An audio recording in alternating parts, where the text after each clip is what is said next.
अच्छा, इस कपल से आपका आखिरी राब्ता कब हुआ था? जो आपकी आखिरी बात थी वो कब हुई थी? सिक्योरिटी दे जाएं कि अगर आप ना आए तो वो 7 अरब रुपए फुरफीट हो जाएंगे, बाकी सरकार जब्त होंगे। सब्सक्राइब करें और बेल दबाएं ताकि कोई खबर रह न जाए।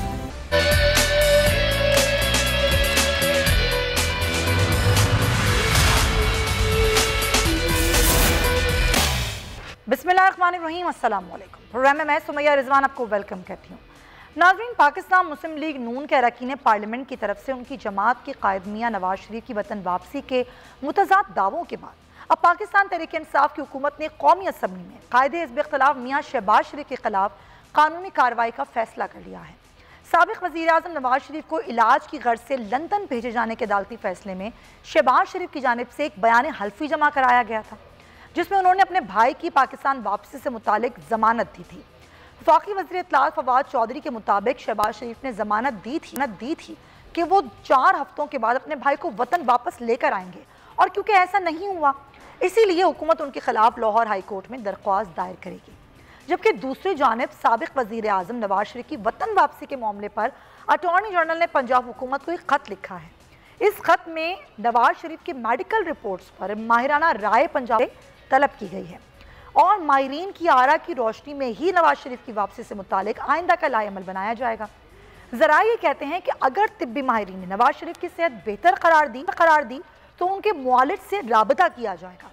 और शहबाज शरीफ ने लाहौर हाई कोर्ट में मियाँ नवाज शरीफ को बैरून मुल्क भेजे जाने पर जो उनकी वापसी से मुतालिक बयान हल्फी दिया था, उसमें यह भी कहा गया था कि उनके बड़े भाई मियाँ नवाज शरीफ 4 हफ्तों के लिए इलाज की गर्ज से बैरून मुल्क जा रहे हैं, और अगर इस अरसे के दौरान नवाज शरीफ की सेहत बहाल हो गई और डॉक्टर्स ने उन्हें पाकिस्तान जाने की इजाज़त दे दी तो वो वतन वापस आ जाएंगे।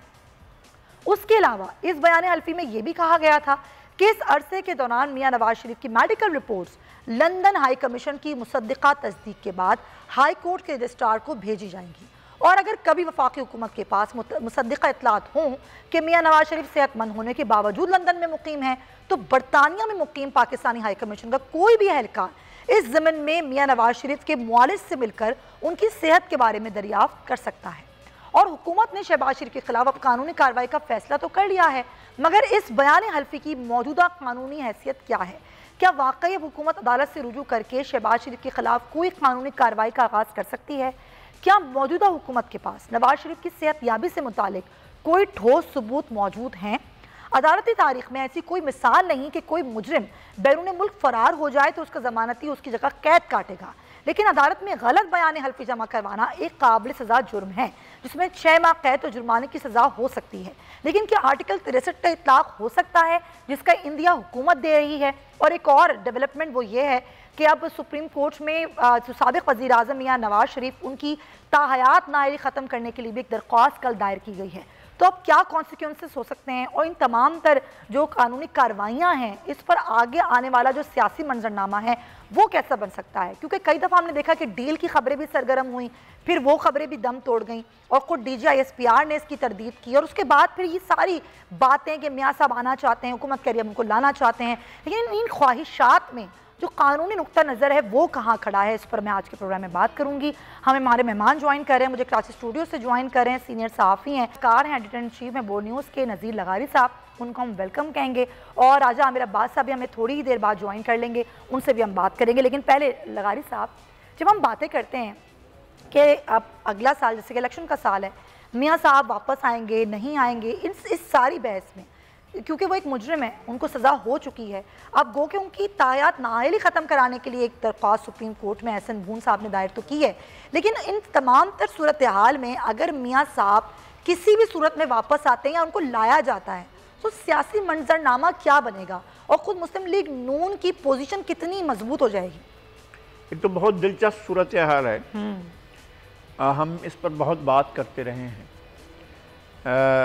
जब हमारे एक दोस्त ने बताया हमें कि वो मियाँ नवाज शरीफ से मिले हैं और उनकी तबीयत वाकई बहुत ख़राब है और नासाज है, तो उनके नाक़द होने के बावजूद उनकी सियासी हिकमत अमलियों के ख़िलाफ़ हम अपना एक मुसलसल एक रिकॉर्ड भी रखते हैं कि हम बात करते रहे हैं, लेकिन हम बीमारी की बुनियाद पर अपने तज्ज़ियों में उन्हें ज़्यादा बेजार और तंग करने की कोशिश नहीं करेंगे। लेकिन ये बहरहाल है कि वो एक ज़मानत पर गए थे, कोर्ट ने ज़मानत दी थी। अगर वो किसी जुर्म में सज़ा याफ्ता था तो अदालत को इसका इल्म था, और जब अदालत ने बेल मंजूर की थी तो उसके बाद जब ये केस गया था कोर्ट में, लाहौर हाई कोर्ट में, इस्लामाबाद हाई कोर्ट से लाहौर हाई कोर्ट में इन्होंने गया था कि उनको बाहर जाने की इजाज़त दी जाए, तो उस वक्त उन्होंने ये शर्त आयद की थी कि जनाब वो 60 अरब रुपए या कितनी रकम जो है वो दें और चले जाएं। हुकूमत ने एक रकम मुकर्रर की थी। जी बिल्कुल। तो कोर्ट ने बहरहाल वो वेव कर दी थी, क्योंकि कोर्ट का कहना ये था कि अगर उनकी जान को ख़तरा लाहक है तो फिर इसकी ज़मानत क्या होगी, क्या कोई उनकी जान की ज़मानत दे सकता है। तो हुकूमत को पसपा होना पड़ा था। बल्कि वज़ीर आज़म अब तक कहते हैं कि शीरी मज़ारी रो पड़ी थी।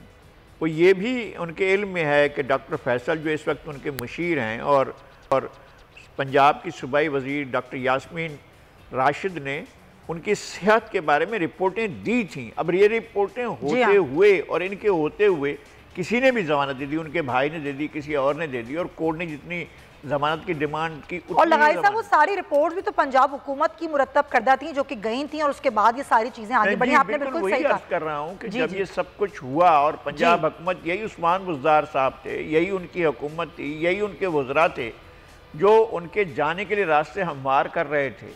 ये अब कौन सा ऐसा वक्त आ गया है कि उन्हें जो है शहबाज शरीफ साहब के ख़िलाफ़ जो है कार्रवाई करने पड़ गई। मैं ज़रा इस पर कानूनी राय ले लेती हूँ, क्योंकि लगाई साहब हमें ज्वाइन कर चुके हैं। राजा आमिर अब्बास साहब साबिक प्रोसिक्यूटर जनरल नैब हैं। बहुत शुक्रिया आपका। आमिर साहब, अब जब हम ये बात करते हैं कि जी मियाँ साहब आना चाहते हैं या हुकूमत उनको लाना चाहती है, इससे कतई नज़र कानून क्या कहता है कि ऐसा मुजरिम जिसको सज़ा हो चुकी है जब वो आएँ तो उनको जेल जाना पड़ेगा। एक तो ये सारी बात है, फिर उनकी मेडिकल रिपोर्ट्स की रोशनी में अगर हुकूमत उनको लाना चाहे तो वो ला कैसे सकती है, और ये कानून इस पर किस तरह से लागू होगा? देखिए, आपने कहा ना कि मियाँ साहब ना आना चाहते हैं, ना हुकूमत उनको ला सकती है। बड़ी क्लियर सी बात है। मियाँ साहब वहां पे ऑलरेडी जो इस्लामाबाद हाई कोर्ट में अपनी अपील्स को डिसमिस करवा चुके हैं। किस वजह से डिसमिस हुई थी? वो इसी वजह से कि मियाँ साहब एक एब्सकॉन्डर हो गए थे, वो आ नहीं रहे थे, और जब इस्लामाबाद हाई कोर्ट में उनकी अपील्स चल रही थी तो उन्होंने ये प्ली ली थी कि वो उधर बीमार हैं और इलाज की खातिर वहां हैं। तो इस्लामाबाद हाई कोर्ट ने कहा ना तो कोई रिपोर्ट्स है, ना कोई ऐसा एविडेंस है, कोई चीज नहीं। तो उन्होंने उनकी वो प्ली ऑलरेडी रिजेक्ट कर दी कि वो बीमार हैं और कोई इलाज वगैरह करा रहे हैं। तो अब मियाँ साहब एक एब्सकॉन्डर हैं। अब एब्सकॉन्डर को लाने के लिए वहां पे आपकी ट्रीटी तो है नहीं, और मियाँ साहब अगर आपके इल्म में होगा कि मियाँ साहब ने जो वीजा लिया था पिछला 11 माह की उन्हें वो मिला था हेल्थ की ग्राउंड पे। अब जब वो 2 की एक्सटेंशन के लिए गए हैं तो वहां की हुकूमत ने उनको वीजा देने से इनकार कर दिया हेल्थ ग्राउंड्स पे, क्योंकि वो सेटिस्फाइड नहीं थे कि आप कौन सा कोई रिपोर्ट्स को उनको नहीं दिखा पाए और उनको सेटिस्फाई नहीं कर पाए कि जी वो कौन सा ऐसा इलाज है जो पाकिस्तान में मुमकिन नहीं। तो अब उनकी अपील चल रही है। तो हुकूमत पाकिस्तान वहां पे ये चीजें डॉक्यूमेंट्स वगैरह दाखिल कर सकती है कि जनाब ना इन्होंने लंदन में इलाज कराया, यहाँ भी इनके भाई ने एक अंडरटेकिंग दी थी। जमानत इनकी हुई थी इस्लामाबाद हाई कोर्ट से। जब जमानत हो गई तो हुकूमत के पास इनकी दरखास्त आई थी कि हमें बैरूने मुल्क जाने के लिए ECL से हटा दिया था। तो ECL से हटाने के लिए हुकूमत ने 7 अरब रुपए का कहा था कि आप एक बेल बॉन्ड एक श्योरिटी दे जाएं कि अगर आप ना आए तो वो 7 अरब रुपए फॉरफिट हो जाएंगे, बहक़ सरकार जब्त होंगे। लेकिन उस फैसले को हुकूमत के उन्होंने चैलेंज किया कि जनाब ये इतना पैसे का मेरे से बेल बॉन्ड ले रहे हैं। तो लाहौर हाई कोर्ट ने एक 50 रुपए की अंडरटेकिंग पे उन्हें जाने दिया, जिसमें उनके भाई साहब ने कहा कि जी 4 हफ्तों के दौरान या जब इनका इलाज मुकम्मल होगा मैं लेके आऊंगा। अब ये लोग गए हैं लाहौर हाई कोर्ट जाने का कह रहे हैं। तो लाहौर हाई कोर्ट मैं नहीं समझता कि मियां शहबाज शरीफ को कोई अरेस्ट कर लेगी। यानी कि आप ये कह रहे हैं कि ये जो बातें की जा रही हैं, फवाद चौधरी साहब ने जो कल बयान दिया कि हम आर्टिकल 63 की कार्रवाई के लिए जाएंगे, अदालत का रुख करेंगे, तो जमानती को कैसे सजा दिलवाई जा सकती है? देखिए, आर्टिकल 62 या 63 की बात नहीं हो सकती, क्योंकि वो तब होती है कि अगर मियां शहबाज शरीफ ने कोई हल्फनामा ऑन ओथ स्टेटमेंट दी होती कि जी मैं पाबंद हूं इनको लाने का और हल्फिया बयान करता हूं कि मैं लाऊंगा, लेकिन उन्होंने एक सादी सी अंडरटेकिंग दी है। अब जो हुकूमत को चाहिए वो ये केस अपना मजबूत करें कि वो लाहौर हाई कोर्ट में बोले जनाब आपने इसको हमारे 7 अरब रुपए की बेल बाउंड को हटा के 50 रुपए के उस पे जाने दिया, अब वो मफरूर है, नहीं आ रहे, मियां शहबाज शरीफ भी नहीं ला पा रहे, तो वो जो 7 अरब रुपए का जो हमारा फैसला था उसे दोबारा से बरकरार करते हैं और कम से कम ऐसी सूरत में वो 7 अरब रुपए की रिकवरी हो सकती है उनके एसेट्स। यानी कि आप ये कह रहे हो एफिडेविट की तो कोई हैसियत नहीं है, जमा कराया गया था, वो अंडरटेकिंग थी, एफिडेविट नहीं था। एफिडेविट ऑन ओथ होता है, वो सिंपल अंडरटेकिंग थी और उसकी बुनियाद से आपको डिस्क्वालीफाई या इस किस्म की बातें बिल्कुल नामुमकिन सी बात है। अच्छा, एक और मामला है और वो है मियां साहब की ताहयात नाअहली ख़त्म करने का मामला। उस पर एक दरख्वास्त भी सुप्रीम कोर्ट में दायर हो गई है, उसको आप किस तरह से देखते हैं? तो वो जो बातें की जाती हैं कि जी राह हमवार हो रही है मियां साहब को लाने में, तो वो राह की कानून की नज़र में कैसे हमवार हो सकती है, ज़रा इसकी तशरीह कीजिएगा। देखिए, अगर तो ये बात की जा रही है कि जी राह हमवार हो रही है, तो फिर जो सुप्रीम बार एसोसिएशन है सुप्रीम कोर्ट की, उसका वो किसी पॉलिटिकल पार्टी का कोई विंग नहीं है, कोई उसका साथ अटैच नहीं है, तो उसको कोई ये राइट नहीं पहुंचता कि वो कोई राह हमवार करने के लिए कोई ऐसी दरखास्त लगाए किसी खास शख्स के लिए। और ऐसे शख्स के लिए अगर सुप्रीम कोर्ट जाया जाता है कि जो अदालतों से मफरूर हैं, जो अदालत के कहने पे वापस नहीं आ रहे, तो हमारे कानून में है कि अगर कोई शख्स मफरूर हो जाए, एब्सकॉन्ड कर जाए, उसके फंडामेंटल राइट्स की बात हो रही है, वो भी उसको जो आइन में है वो नहीं मुयसर होते कि जब तक वो आके कानून के सामने सरेंडर करें। और नंबर 2, इस केस 5 रुकनी बेंच सुप्रीम कोर्ट का डिसाइड कर चुका है। जब वो पार्लियामेंटेरियंस की नाअहली की बात हुई थी तो उधर ये क्वेश्चन कि जनाब ये ताहयात परपेचुअल इनकी डिस्क्वालिफिकेशन है या एक मखसूस मुद्दत के लिए होनी चाहिए। तो सुप्रीम कोर्ट के जो ने ये फैसला दिया कि जनाब आइन की आर्टिकल 62 में इसकी मुद्दत नहीं है, मींस के ये ताहयात करने के लिए सुप्रीम कोर्ट ने कहा कि जनाब ये पार्लियामेंट का काम है, आप चाहते हैं कि के लिए हो तो आप आइन में जाके अमेंडमेंट करते हैं, वहां लिखते हैं for 5 years, for 10 years, for 1 term। तो सुप्रीम नहीं समझता कि किसी किस्म की कोई इसमें ऐसी तशरीह दे सकती है कि जिसमें वो टाइम फ्रेम दे देंगे या उसमें ये कहेंगे। हाँ, वो पार्लियामेंट से कह सकते हैं कि भाई आप इसमें कानून साजी कीजिए, और जो भी पार्लियामेंट का विजडम है 2/3 मेजॉरिटी चाहिए होगी, क्योंकि ये एक कानून साजी नहीं है, ये आइन की तरमीम है। तो 2/3 मेजॉरिटी पार्लियामेंट इकट्ठी कर लेती है तो भले से इस शिक को निकाल दें या इस शिक को मुकम्मल तौर पे खत्म कर दें या इसमें कोई टाइम फ्रेम। बिल्कुल, ये एक ज़ाहिर आपने बहुत क्लियर की है इस चीज़ के, इसको राउट किया जा सकता है कि आप अमेंडमेंट करें और वहाँ पे जाएं और ये काम जो है वो बिल्कुल आइन के तहत किया जाए। अच्छा लगारी साहब, फिर ये जब चीज़ वाजे हो गई कि ना ही हुकूमत ला सकती है ना ही मियाँ साहब आ रहे हैं और कानून में ऐसी कोई गुंजाइश भी बनती है फ़िलहाल नज़र नहीं आ रही है, तो फिर ये बातें फैलाई जाती हैं, ये फ़ज़ा क्रिएट की जाती है कि जी मियाँ साहब आ रहे हैं, हुकूमत भी ये बयानात देती है, खुद जानबूझ के सब कुछ किया जाता है। देखिए, ये तो सियासत है और सियासी अमल में ये सब कुछ होता है। राजा आमिर अब्बास साहब माहिर कानून हैं और उनका तजर्बा भी ज़्यादा है। मैं तो ज़ाहिर कानून का आम तालिब इल्म हूँ। मेरा यह कहना है कि ये कतई तौर पर आर्टिकल 6 या कोई उसका ज़ैली कानून ये नहीं कहता है कि किसी को ताहयात नाअहल करार दे दिया जाए। अगर नाअहली की मुद्दत का तयन नहीं किया गया है तो ये डिस्क्रिशन के तौर पर सुप्रीम कोर्ट ने ये लिया कि ये ताहयात नाअहली हो सकती है, और अगर सुप्रीम कोर्ट इसको रिवर्ट करना चाहे तो उसे भी कोई नहीं रोक सकता है कि वो इस फैसले को मनसूख करे और कहे कि ठीक है नाअहली की मुद्दत। और बात यही होगी कि ये पार्लियामेंट को रेफ़र किया जाए कि पार्लियामेंट तय कर दे कि जनाब इसकी कोई मुद्दत मुकर्रर की जा रही है या नहीं की जा रही है, या फिर ये कि कोर्ट ने जिस तरह से ताहयात की है इसी तरह से मुद्दत कम करके कह दिया अच्छा जी 5 साल कर देते हैं, 10 साल कर देते हैं, तो ये भी डिस्क्रिशन होगी ऑनरेबल एपेक्स कोर्ट की। तो कोर्ट कोई भी फैसला करे हम उसके बारे में कोई बात नहीं कर सकते हैं। ये जो फैसला हुआ था उसके बारे में भी कानून में ये सरीह मौजूद नहीं है, ये सरीहन ऐसा नहीं कहा गया है कि अगर कोई शख्स इस तरह का काम करता है तो वो ताहयात नाअहल होगा। तो ये सज़ा हो चुकी है, लेकिन वो अगर एक पर्टिकुलरली फ़र्द के बारे में जा रहे हैं तो शायद उनको इंसाफ ना मिल सके, वो दूसरी पिटीशन में जाएं। पहले तो वो ये जाएं कि जनाब ताहयात नाअहली का जो फैसला है उसको रिव्यू किया जाए या उसके बारे में सुप्रीम कोर्ट कोई फैसला दे, क्योंकि ताहयात नाअहली जो है वो एक बहुत ज़्यादा सज़ा है। इस तरह की बात अगर वो कहकर जाते हैं तो शायद वो ले सकें रेमेडी, लेकिन एक बहुत बड़ा प्रैक्टिस होगी और हम भी देखेंगे, सुप्रीम कोर्ट भी और मुल्क के सारे जो कानून जानने वाले और माहिरीन आइन हैं वो भी देखेंगे। लेकिन इतना सादा नहीं है कि हम समझें कि जनाब कल उनकी नाअहली ख़त्म होगी, नाअहली ख़त्म भी हो जाए, चलें जी ख़त्म हो गई, वेव हो गई और सुप्रीम कोर्ट ने कहा जी बिल्कुल नाअहली नहीं है, तो फिर क्या होगा? भाई कन्विक्टेड हैं, उस सूरत में उनके वापस आते ही तो पहला काम तो ये होगा कि वो जेल जाएंगे, जेल भेजा जाएगा। हुकूमत आज खुद नहीं ला सकती है।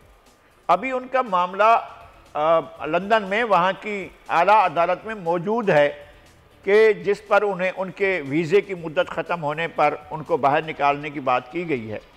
और अगर वो उस अपनी दरख्वास्त में जो उन्होंने अपील की हुई है उसमें अगर वो अपने आप को इस बात का अहल साबित करते हैं कि वो बरतानिया में रह सकें तो और कोर्ट इस पर एग्री करती है तो फिर उनको वैसे भी कोई नहीं निकाल सकता है, वो वहीं पर रहेंगे। चलिए ये सवाल मैं पूछ लेती हूँ राजा आमिर साहब, कैसे मुतमईन किया जा सकता है मियाँ साहब की जानिब से कि अगर ज़ाहिर अब उनकी अब वीज़े की मुद्दत ख़त्म होने जा रही है कि जी वो बीमार हैं और इलाज की गर्ज से वहाँ रहना चाहते हैं और वो वहाँ पर इलाज के लिए ही गए थे। अब अगर एक तरफ हुकूमत मांग रही है रिपोर्ट्स और हुकूमत कह रही है कि ज़ाती मौलिद से हम राब्ता करेंगे, रिपोर्ट्स मांगेंगे, और रिपोर्ट्स मांग के हुकूमत, आपने कहा हुकूमत तो कुछ भी नहीं कर सकती, लेकिन खुद वो क्या कर सकते हैं? मियाँ साहब किस तरह कायल कर सकते हैं कि जी क्योंकि मैं बीमार हूँ और मुझे इलाज कराना है इसलिए मुझे वीज़े में तौसीक की जाए? देखिए एक बात क्लियर है कि उनका जो वीज़ा है खत्म नहीं होने जा रहा, वो ऑलरेडी खत्म हो चुका है। उनका जी हाँ, ऐसा ही है। का वीजा एक्सपायर हुआ तो वो अपने होम डिपार्टमेंट गए जहां से वहां वीजा मिलता है, तो उनको वीजा रिफ्यूज हो गया। उसी मेडिकल ग्राउंड को रिजेक्ट कर दिया कि आपके पास वैलिड मेडिकल ग्राउंड्स नहीं है, हम आपको मजीद वीजा नहीं देते।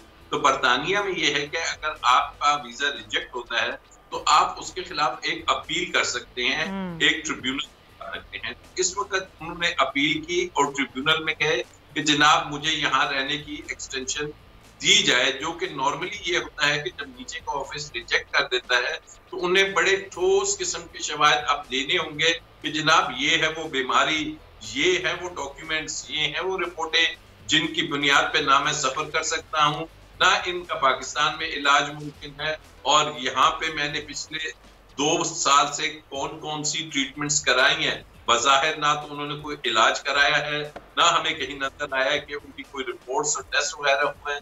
तो आई थिंक इस ग्राउंड पे सिंपली, लेकिन उसमें ये होगा कि इवन अगर वो रिजेक्ट हो जाता है फिर भी इसके बाद भी जैसे यहाँ सुप्रीम कोर्ट होती है एक और फॉरम मौजूद है, तो मियाँ साहब खाली इस प्रोसेस को लेके 6 महीने 8 महीने साल आराम से रह सकते हैं यूके में। तो मुझे नहीं लगता कि उनको निकाला जाएगा अनकरीब, या वो खुद आ जाएंगे या हुकूमत पाकिस्तान उनको लाने में काम। बिल्कुल बिल्कुल, बहुत शुक्रिया आपका। हमारे साथ राजा आमिर अब्बास साहब मौजूद है, साबिक ट्रिब्यूनल लैब, और अपनी माहिराना राय वो दे रहे थे कि किस तरीके से मियाँ साहब आ सकते हैं या लाए जा सकते हैं या कोई भी राह हमवार हो सकती है। तो फिलहाल तो ऐसे कोई चांसेस नज़र नहीं आते हैं। अच्छा लहारी साहब, क्योंकि PDM भी मुतारिक है और 1 मार्च जो कि 27 फरवरी को पीपल्स पार्टी करने जा रही है और 1 मार्च जो कि मार्च में होने जा रहा है PDM का मार्च, लेकिन आज बड़ी एक अहम मुलाकात हुई है मियाँ शहबाज शरीफ जो कि अकेले ही मिलने गए थे मौलाना फजलुर रहमान से, और जो बात की जा रही है वो बात की जा रही है अदम एतमाद की। लेकिन ये अदम एतमाद कैसे लाया जा सकता है? क्या वाकई आपको लग रहा है कि ख़ुद ऐवान में इस तरह की सिचुएशन है कि तमाम जो अपोजिशन की जमातें हैं वो एक हो सकती हैं? क्योंकि अब इससे पहले जो हमने सूरत हाल देखी वो बज़ाहिर तो लगता है कि सब एक ही हैं, लेकिन जब मामला होता है कुछ करने का तो फिर सब बटे हुए नज़र आते हैं और एक फ़ोन कॉल या एक मुलाकात जो होती है वो सारे किए कराए पर पानी फिर देती है। ये सवाल मैं आपसे करूँगी, लेकिन प्रोग्राम में एक ब्रेक शामिल करेंगे, वापस आते हैं।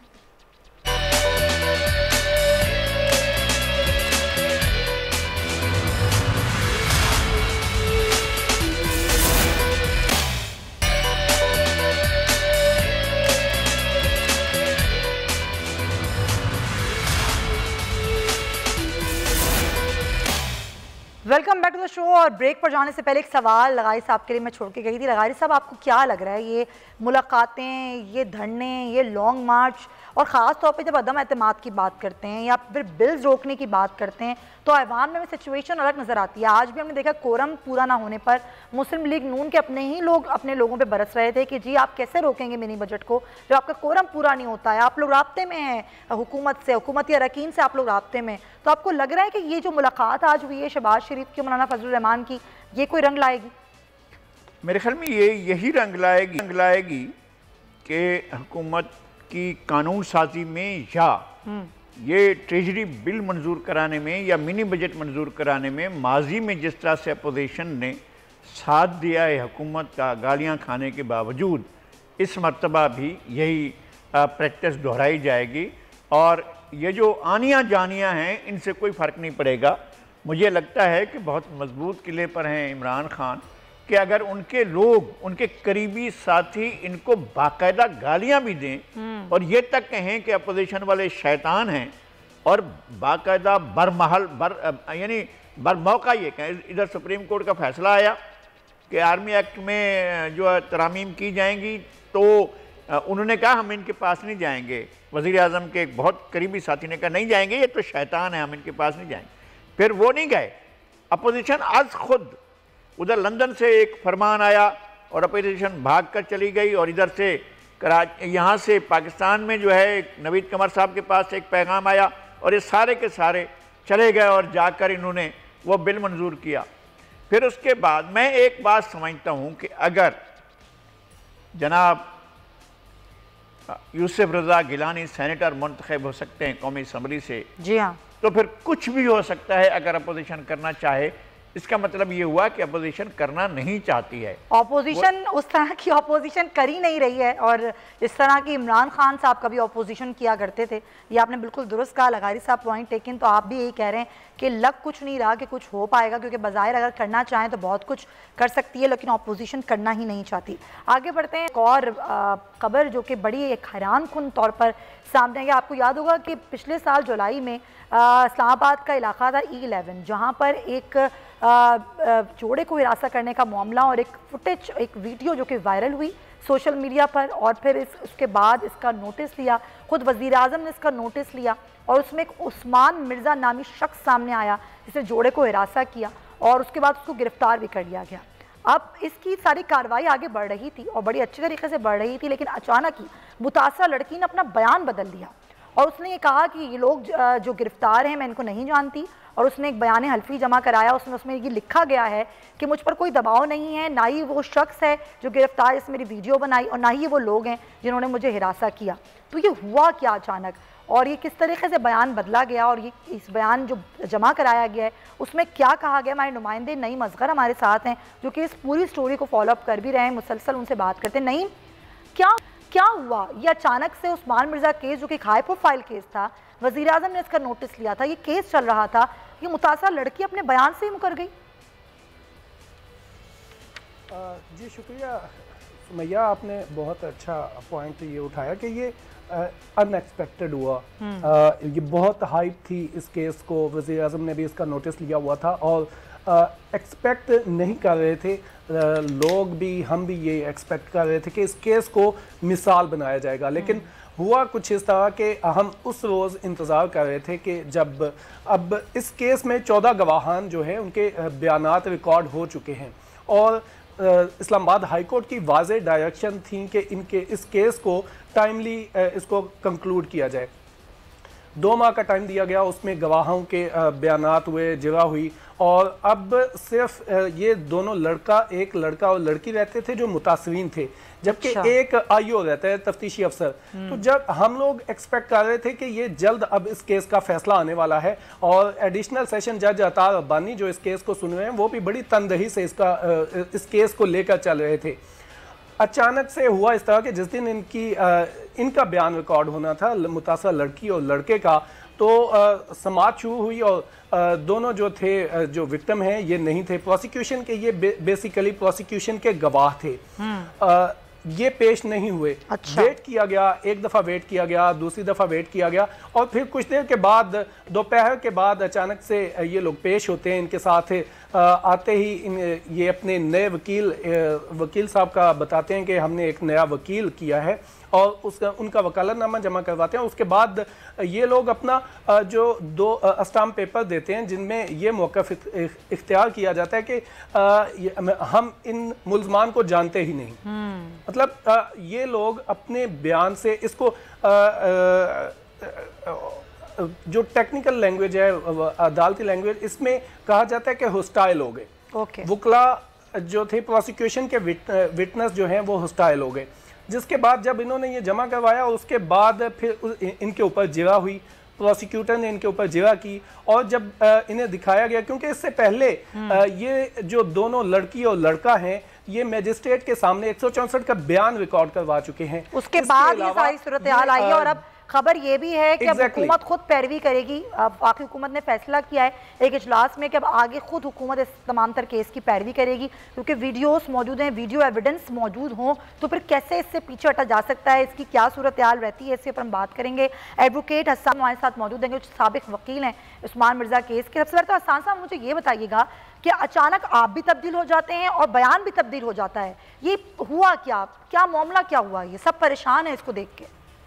जी बहुत शुक्रिया मैम। मैं इसमें ये गुजारिश करता हूँ कि मैं फ्रॉम दी वेरी बिगनिंग इस केस को विक्टिम साइड से परस्यू कर रहा था। उनकी डायरेक्शन, उनकी इंस्ट्रक्शंस, उनकी ऑथराइजेशन पर मैं कोर्ट में उनके को रिप्रेजेंट कर रहा था, और ये मुख्तलिफ स्टेजेस से होता हुआ केस जो ऑलमोस्ट 14 के करीब गवाहान जो हैं कि जिसमें मुख्तलिफ पुलिस एहलकारान और उसके अलावा कंप्लेनेंट इस FIR के जो थे सैयद आसम गफार SHO थाना गोलड़ा, वो और FIA के साइबर क्राइम विंग के गवाहान अमल होने के बाद फिक्स था अब विक्टिम्स की एविडेंस के लिए, और उसके बाद फिर IOs इस मुकदमे की जो है उनकी एविडेंस होनी थी। तो जाहिर है कि गुज़श्ता रोज से कल तक मैं उनको कोर्ट में रिप्रेजेंट कर रहा था, बल्कि गुज़श्ता रोज भी इनिशियली तो मैं ही पेश हुआ कोर्ट में जब इनसे मेरा कॉन्टेक्ट नहीं हो रहा था। इनके साथ मेरा रब्ता कल जो मेरे प्रीवियस क्लाइंट्स थे उनके साथ मेरा मुनक़ता हो गया, और उसके बाद फिर अचानक जो डेवलपमेंट्स हैं आपके सामने हैं, जिस तरह 1:30-2 बजे। अच्छा, इस कपल से आपका आखिरी राब्ता कब हुआ था? जो आपकी आखिरी बात थी वो कब हुई थी और वो क्या बात हुई? मेरा आखिरी राब्ता हुआ था उससे एक दिन कबल, यानी जिस दिन हियरिंग थी उससे गुज़श्ता रात को मेरा आखिरी दफा रात 10-10:30 राब्ता हुआ था। टेलीफोनिक हमारी कन्वर्सेशन हुई थी जिसमें हमने कुछ चीजें जो डिस्कस की थी केस के हवाले से। तो उसमें ज़ाहिर है उन्होंने देखे, मैं ये बात क्लियर करूँ कि लीगली स्पीकिंग किसी भी क्लाइंट का राइट है जब जिसको चाहे अपना वकील एंगेज करे, नया वकील करे, जिसको भी करे, ये उनका राइट था अगर उन्होंने किया है तो। लेकिन जो डेवलपमेंट्स वायरल हुई है कल, इससे पहले मेरे नॉलेज में ये नहीं थी। मेरा आखिरी राब्ता रात हुआ था, उस वक्त तक मुझसे कोई उन्होंने बात कन्वे नहीं की, और सुबह क्योंकि उनका नंबर बंद हो गए और जब ऑन थे तो मेरी कॉल अटेंड नहीं हो रही थी। तो लेकिन फिर जब डेवलपमेंट हमें पता चली तो उसमें ये सबके सामने जी क्या। अच्छा, 14 गवाहान के बयानात, 164 का बयान, मुतासरा लड़का और लड़की, और उसके बाद अचानक बयान हल्फी जमा कराना जो कि पहले वाले बयान से मुनहरिफ होना, क्या वो इस केस को कमजोर कर देगा? देखिए, इसमें अगर हम कानून के नुक्ते नज़र से बात करें तो इसमें जाहिर है कि एक ख़ास अहमियत है, इंतहाई अहम अहमियत हासिल होती है जो विक्टिम्स की स्टेटमेंट्स और एविडेंस होती है उसके हवाले से। और जाहिर है कि विक्टिम्स की जो स्टेटमेंट या एविडेंस है बड़ा वाइटल पीस ऑफ एविडेंस होता है प्रोसिक्यूशन के केस के लिए। अब एक बिल्कुल नई सिचुएशन अराइज हुई है कल के आप कह लें कि डेवलपमेंट्स के बाद, जो कोर्ट के लिए भी नहीं है और मेरे लिए भी ज़ाहिर थोड़ी एस्टॉनिशिंग थी। तो इसको ज़ाहिर अब जिस तरह आपने जिक्र किया इससे पहले कि 14 गवाहान हो चुके हैं, इसके हवाले से मुख्तलिफ डिजिटल एविडेंसेस रिकॉर्ड के ऊपर कोर्ट के सामने मौजूद है, फोरेंसिक रिपोर्ट्स और फोटोग्रामेट्री टेस्ट की सूरत में। कोर्ट इन सारी चीज़ों को, कोर्ट की ये ड्यूटी होती है बाय लॉ कि वो सच और इंसाफ तक पहुंचने के लिए जो कानूनी पहलू है किसी केस के तमाम तर उनको, जो available record on the file है उसको, और जो भी तमाम इन टोटलिटी में तमाम एविडेंस को देख के कोर्ट ने उस पर फैसला करना है। लिहाजा कल की जो सिचुएशन अराइज हुई है, ज़ाहिर हम इस पर कोई स्पेसिफिकली इस पर कोई बात बहुत ज्यादा नहीं कर सकते, लेकिन लीगली पूरी एविडेंस को इन टोटलिटी देखेगी और उसके बाद अपना ओपिनियन डेवलप करके कानून और आइन के मुताबिक इस केस को जो है या जो भी कोई केस हो उसको इंशाल्लाह तकमील तक पहुंचाएगी। और आपको लगता है कि हुकूमत जब इस केस की पैरवी करेगी तो यकीनन इस केस में कोई अच्छी पेशरफ्त सामने आएगी? देखिए, ये तो ओवरऑल सोसाइटी के जो स्टेट रिस्पॉन्सिबिलिटी होती है उसकी हम पहले भी बात करते हैं, कोर्ट्स के अंदर भी, सोसाइटी के अंदर भी बात करते हैं कि जहां भी कोई जुर्म सरजद होता है तो ये रिस्पॉन्सिबिलिटी है गवर्नमेंट की, स्टेट हिरार्की की, स्टेट मशीनरी की, तो उसको रिस्पॉन्ड करे, उसको फौरन कॉग्निजेंस ली जाए, उसकी कॉग्निजेंस लेकर उसको प्रस्यूट किया जाए। और इस केस पे भी ऐसा ही हुआ। इस पे ऑलरेडी इसके कंप्लेनेंट SHO थाना गोलड़ा है, जिद्दन SHO थाना गोलड़ा सईद आसम वफाक से, वो इसके कंप्लेनेंट है और उन्हीं की कंप्लेंट पे FIR लॉन्च हुई थी। और इसको जो प्रोसिक्यूशन ऑलरेडी इसको परस्यू कर रही है, जो प्रोसिक्यूटर है इसमें हसन अब्बास, वो भी इसको बड़ी जाफिशानी से इसको स्टेट इसको परस्यू कर रही है।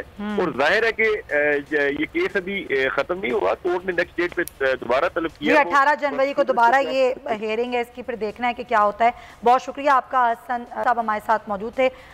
लगारी साहब, अब ये जो सिचुएशन होती है हमारे मुल्क में बड़ा अलमिया है कि बड़े बड़े केसेस होते हैं, हाई प्रोफाइल केसेस होते हैं, हमें लगता है कि अब आया फैसला, अब मिलेगा इनको इंसाफ, लेकिन जो खुद मुतासरा लोग होते हैं वही पीछे हट जाते हैं। फिर वो केस ऐसा लगता है जैसे उसमें कोई जान ही नहीं रही। तो आपको लग रहा है कि उस्मान मिर्ज़ा केस में वाकई कुछ होगी, अच्छी पेशरफ्त होगी? एक तो ये है कि ये पहली मर्तबा, मुझे ही लग रहा है पहली मर्तबा ऐसा हुआ है कि स्टेट ने अपनी जिम्मेदारी को महसूस किया है और ख़ुद इस केस में वो ऑलरेडी कंप्लेनेंट स्टेट है, वो SHO है, वो इस रियासत का एक नुमाइंदा है और उसने FIR दर्ज करवाई है, या जो तफ्तीश भी वो स्टेट की तरफ से हुई है। ये दो गवाहान हैं, गवाहान हॉस्टाइल हुए हैं, ये सबको जानते हैं। ये जो फुटेज है उसमें वो साफ नज़र आ रहे हैं कि ये सब कुछ हुआ है, डिजिटल एविडेंसेस मौजूद हैं। और अगर ये लोग हॉस्टाइल हुए हैं तो उसके पीछे कोई ना कोई कई चीज़ें हो सकती हैं। बहुत बड़ा पैसा चला होगा, बहुत बड़ा धमकी दी गई होगी, बहुत ज़्यादा कुछ और हुआ होगा, कोई मुदाखलत हुई होगी और ये जो है वो गए होंगे। ऐसा नहीं है कि कोई अपने ज़मीर की आवाज़ आई और लगा कि जनाब ये तो हमने गलत किया था, और ये नहीं, उनको दोनों को हमने बारहा रोते हुए देखा है। उस फुटेज को तो कई मरतबा हर आदमी के जहन में ये चेहरे दोनों रजिस्टर्ड हो गए हैं। जिन्होंने ये उस्मान मिर्ज़ा का सितम सहा था वो तो रजिस्टर्ड हैं लोगों के जहन में, देखते ही पहचान लेंगे। यूँ सामने आए, आप भी पहचान लेंगे, हम भी पहचान लेंगे, और वो कहें कि हम जानते ही नहीं है इसको। तो ये एक बहरहाल अजीब बात है और कोर्ट ये ज़रूर देखेगी कि शवाहिद क्या कहते हैं, और अगर शवाहिद, डिजिटल शवाहिद को वक़्त दी जाती है और इनके हॉस्टाइल होने के काज़ज़ को भी एस्टिमेट कर लिया जाता है, ये नहीं है कि जान लिया जाए या वो बता दें कि जनाब क्यों हॉस्टाइल हुए हैं, लेकिन अगर वो ये भी महसूस कर लिया जाता है कि हॉस्टाइल हुए हैं, तो मेरा ख्याल ये है कि कानून की बालादस्ती होगी और जो मुल्ज़िम हैं वो सज़ा से बच नहीं सकेंगे। इसलिए कि बाकी लोगों ने भी एक स्ट्रांग एविडेंसेस रिकॉर्ड करवाई हुई हैं। तो ये दो गवाहान का मुनहरिफ होना जो खुद उसका मरकज़ी किरदार हैं, ये बहरहाल एक तशवीशनाक बात है। लेकिन ये अच्छी बात यह है कि स्टेट ने इसको खुद प्रोसिक्यूट करने का फैसला किया है। बिल्कुल, अब हुकूमत इसकी पैरवी खुद करेगी, ये एक अच्छी बात है और होना भी चाहिए कि इस तरह के केसेस अंजाम तक पहुँचे। ये नहीं कि दबाव में आ जाएं, हॉस्टाइल हो जाएं जो भी मुतासरा लोग हों और इसको आगे ना बढ़ाया जाए। बहुत शुक्रिया आपका नज़ीर लगारी साहब और नईम असगर हमारे नुमाइंदे हवाले से आगाह कर रहे थे। बहुत शुक्रिया आप दोनों हजरात का। और नाज़रीन, पहली बार पाकिस्तान में सितंबर के बाद जो केसेस हैं कोरोना के हमने वो बढ़ते हुए देखे और एक दिन में 2000 से ज़ायद केसेस रिपोर्ट हुए। सितंबर के बाद ये सिचुएशन एक बार फिर लौट आई है और पूरे पाकिस्तान में जो शरह है वो 4.7% से बढ़ गई है। और सिर्फ कराची की बात करें तो कराची में 20.22% तक शरह हो गई है। ओमिक्रॉन केसेस, नया वेरिएंट बहुत तेज़ी के साथ फैल रहा है। क्या वजह है इसकी, हम उसको क्यों कंट्रोल नहीं कर पा रहे? क्योंकि बूस्टर डोज भी अब लग रही हैं और कई अफराद हैं जिनकी वैक्सीनेशन कंप्लीट हुई और वो बूस्टर डोज की तरफ भी जा रहे हैं। इस सिचुएशन पर हम बात करेंगे। हमें ज्वाइन कर रही हैं डॉक्टर हिरा जो कि फोकल पर्सन हेल्थ हैं। बहुत शुक्रिया आपका डॉक्टर हिरा साहिबा। जब नया वेरिएंट आता है तो ज़ाहिर हम देखते हैं उसकी स्पाइक होती है। गो के इसमें डेथ रेशो तो ज़्यादा नहीं है अल्हम्दुलिल्लाह, लेकिन ये बहुत तेज़ी से बढ़ रहा है, ख़ासतौर पे कराची में ये बहुत तेज़ी से फैल रहा है। कोरोना की शरह बहुत बढ़ गई है। सबसे बड़ी वजह आप क्या समझती हैं और उसको कंट्रोल करने के लिए क्या वही इक़दाम किए जाएँ जो पहले किए गए थे? जी हाँ, बिल्कुल। इसकी कंट्रोल के लिए SOPs का सख्ती से फॉलो करना लाजमी है, क्योंकि अगर हमने SOPs फॉलो नहीं की, मास्क नहीं पहना, सोशल डिस्टेंसिंग नहीं की, तो बहुत बड़ी मसले में हम पड़ जाएंगे। इस जो नया अभी आप ओमिक्रॉन की बात करिए, इसका इन्फेक्टिविटी रेट जो डेल्टा प्लस वेरिएंट था, जिसको हम इंडियन वेरिएंट भी कह रहे थे, उससे खासा तेज है ये, और 70% ज्यादा इसकी इन्फेक्टिविटी है कि इतना कंटेजियस है। अभी हम कह रहे हैं कि इसकी मोर्टेलिटी रेट इतना ज्यादा नहीं है, मगर this variant is still under study. We can not comment about this variant with so much authenticity कि जिसमें मोर्टेलिटी अभी कम है या ज्यादा होगी। It is still novel for us to comment about it. अच्छा, लेकिन चलें, ये तो अभी हम कमेंट नहीं कर सकते कि ये किस तरीके से मज़ीद नुकसान पहुंचा सकता है, लेकिन जब हम बात करते हैं बूस्टर डोज की कि जी बूस्टर डोज लगवाएं, लेकिन आज मैं WHO का बयान सुन रही थी। WHO का ये कहना है कि ना ही बूस्टर डोज ना ही कोई वैक्सीनेशन इसको असरअंदाज कर सकती है, बल्कि नए सिरे से वैक्सीनेशन करनी होगी। तो ये भी तो एक अलार्मिंग सिचुएशन है। देखिए, WHO जिस वक्त आपको ऐसे डायरेक्टिव्स जारी करती है तो वो भी अपने रिसर्चेस के हवाले से होती है, जो टाइम एंड ओवर कभी रद्द भी होती है, कभी हम उसी को लेके मतलब आगे भी चलते हैं। क्योंकि WHO ने पहले वैक्सीन की बात की, फिर उसके अलावा उनके स्टांस चेंज होते रहते हैं आए दिन रिसर्चेस की एडवांसमेंट के साथ साथ। बूस्टर इसलिए हमने इस वक्त लगाने के लिए कहा है कि चलिए जिनकी वैक्सीनेशन नहीं हुई है, बूस्टर के लिए अगर वो CVCs की तरफ रुख करेंगे तो हमें पता भी चलेगा कि वैक्सीनेशन नहीं हुई है। अच्छा, बूस्टर्स लगाने से कम से कम ये होगा कि आपकी इम्यूनिटी बूस्टेड रहेगी, कम से कम आपके अंदर एंटीबॉडीज बने हुए रहेंगे, जिससे हम कम से कम इन्फेक्टिविटी के जो स्प्रेड को कर्टेल कर सकते हैं। अच्छा डॉक्टर साहब, पर ये जो कराची में हम देख रहे हैं, सबसे ज़्यादा शराई कराची में है, कराची में ज़्यादा केसेस क्यों आ रहे हैं? उसके पीछे क्या निग्लिजेंसी है? कोई निग्लिजेंस नहीं है। अच्छा, मसला ये हुआ है कि अभी हमारे पास जो स्टैटिस्टिकल डाटा आ रहे हैं उसके अंदर सबसे बड़ी अलार्मिंग सिचुएशन ये है कि हमारी आबादी क्योंकि 50% मतलब 52% औरतों पे मुश्तमिल है, राइट? अब 52% जिस पॉपुलेशन को औरत बना रही है, 90% of the women is unvaccinated unfortunately. और ये जो रिमेनिंग 10% है, ये working class of the ladies है जो वैक्सीनेटेड है by virtue of rules and regulation, जिनको उनके इदारों ने मतलब बाउंड किया कि जी आप वैक्सीनेशन कराएं। Otherwise 90% of the women in Karachi is unvaccinated, which is a real alarming situation. अब अगर एक औरत किसी भी घर के अंदर इन्फेक्टेड होती है या उसमें वायरस आता है, तो उस औरत के साथ रहने वाले लेट से अगर 5 लोग भी हैं, फिर वो 5 लोग आगे मजीद अपने अपने शोबाजात में जाके लोगों से घुलते मिलते हैं, तो आप देखें किस किस्म का कितना ड्रास्टिक चेन रिएक्शन है।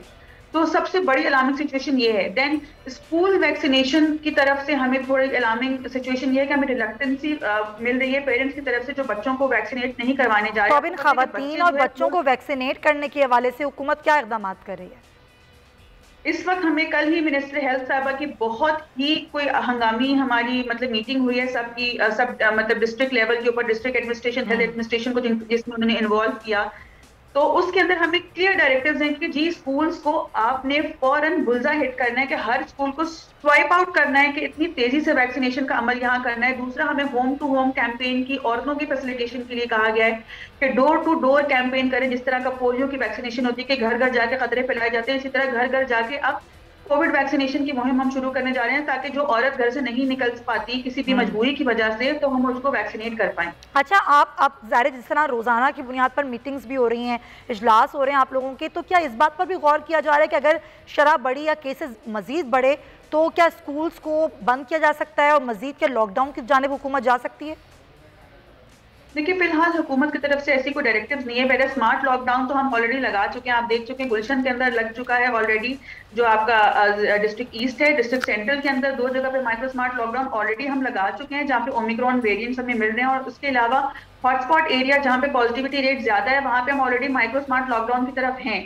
मगर अगर आगे जाके हमें लगा कि स्प्रेड नहीं रुक रहा है या लोग SOPs को फॉलो नहीं कर रहे हैं, तो जाहिर बात है हुकूमत को सख्त इक़दाम लेने ही होंगे। यानी कि ये इम्कान मौजूद है कि स्कूलों को, तालीमी इदारों को बंद किया जा सकता है? इन लेटर स्टेजेस के अगर ये लोगों ने SOPs फॉलो नहीं की तो फिर जाहिर बात है हमें करना पड़ेगा, फिर सख्तियां करनी पड़ेंगी। बहुत शुक्रिया आपका, डॉक्टर मौजूद थी और हमें कोविड की सिचुएशन पे हुकूमती इक़दाम के हवाले से आगाह कर रही थी। एहतियात कीजिए क्योंकि इसकी शरह बहुत बढ़ रही है, खासतौर पर कराची में, और ये बहुत तेज़ी के साथ ओमिक्रॉन फैल रहा है। ऐसा ना हो कि फिर हुकूमत को सख्तियाँ करनी पड़ें। अपना बहुत ख्याल रखिएगा, आपसे कल मुलाकात होगी। अल्लाह हाफ़िज़।